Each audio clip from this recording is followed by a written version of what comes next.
धूम्रलोचन वध। ऋषि कहते हैं, देवी का यह कथन सुनकर दूत को बड़ा अमर्ष हुआ और उसने दैत्यराज के पास जाकर सब समाचार विस्तार पूर्वक कह सुनाया। दूत के उस वचन को सुनकर दैत्यराज कुपित हो उठा और दैत्य सेनापति धूम्रलोचन से बोला, धूम्रलोचन, तुम शीघ्र अपनी सेना साथ लेकर जाओ और उस दुष्टा के केस पकड़कर घसीटते हुए उसे बलपूर्वक यहाँ ले आओ। उसकी रक्षा करने के लिए यदि कोई दूसरा खड़ा हो तो वह देवता, यक्ष अथवा गंधर्व ही क्यों न हो, उसे अवश्य मार डालना। ऋषि कहते हैं, शुंभ के इस प्रकार आज्ञा देने पर वह धूम्रलोचन दैत्य 60,000 असुरों की सेना को साथ लेकर वहां से तुरंत चल दिया। वहां पहुंचकर उसने हिमालय पर रहने वाली देवी को देखा और ललकार कर कहा, अरे, तू शुंभ निशुंभ के पास चल।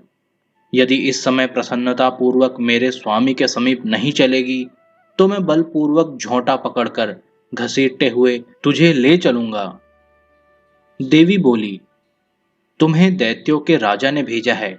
तुम स्वयं भी बलवान हो और तुम्हारे साथ विशाल सेना भी है।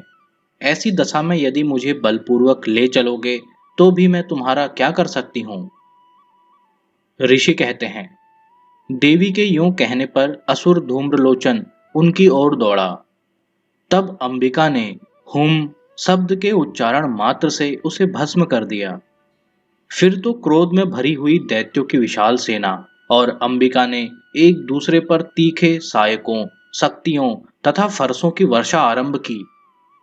इतने में ही देवी का वाहन सिंह क्रोध में भरकर भयंकर गर्जना करके गर्दन के बालों को हिलाता हुआ असुरों की सेना में कूद पड़ा। उसने कुछ दैत्यों को पंजों की मार से, कितनों को अपने जबड़ों से और कितने ही महादैत्यों को पटक कर ओठ की दाढ़ों से घायल करके मार डाला। उस सिंह ने अपने नखों से कितनों के पेट फाड़ डाले और थप्पड़ मारकर कितनों के सिर धड़ से अलग कर दिए।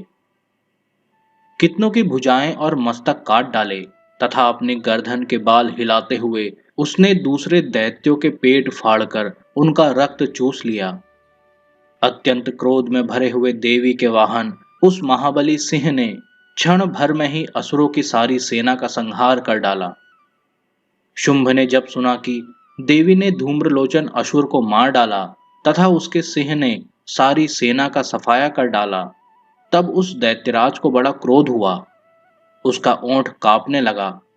उसने चंड और मुंड नामक दो महादैत्यों को आज्ञा दी, हे चंड और हे मुंड, तुम लोग अपनी बहुत बड़ी सेना लेकर वहां जाओ। उस देवी के झोंटे पकड़कर अथवा उसे बांधकर शीघ्र यहाँ ले आओ। यदि इस प्रकार उसको लाने में संदेह हो तो युद्ध में सब प्रकार के अस्त्र शस्त्रों तथा समस्त आसुरी सेना का प्रयोग करके उसकी हत्या कर डालना।